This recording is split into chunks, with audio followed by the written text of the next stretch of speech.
I started loving the woods up here when I was a year old. I've been up here for 65 years. We own a log cabin over in Conover. I was a plumber before I became an artist.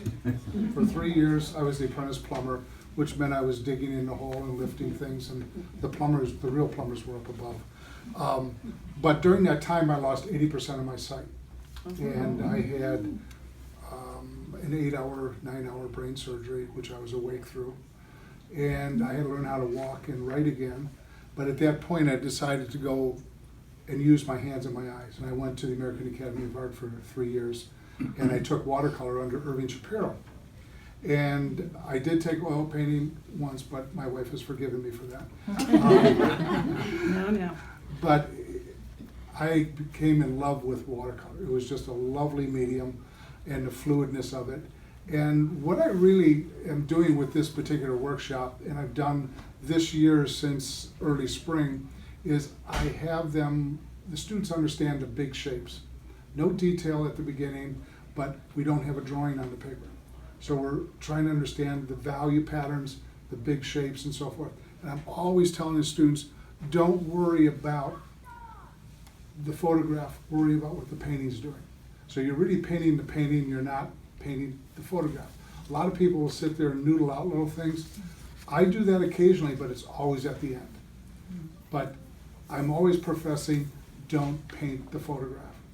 So, and I always tell them nature's very forgiving. I paint a lot of landscapes. Most of them are from the North Woods up here. Some are in other areas of the country, but I fell in love with the North Woods when I was actually about 4 or 5 years old.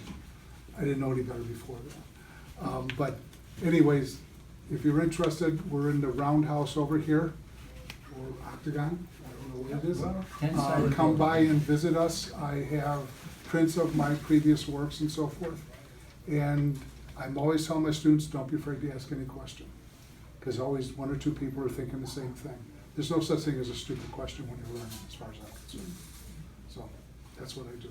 Thank you. Introduce your wife as well. This is my lovely wife, and she's in marketing. She spent years in advertising doing McDonald's Happy Meals. She did 17 or 35. 35 sets of them. So if you have any kids, they probably... Or grandkids. Grandkids. But if it wasn't for her and her marketing, I'd be with a tin cup outside the door. I too do marketing for artists and show artists how to find the big picture and how to find a career, a lucrative career. Yeah. So she's also an art coach too for business. I like that. Art coach. There you go. I bet you knew Fred Turner. Mm-hmm. Yeah. He was a guest of ours for years and years and years and years. Small world.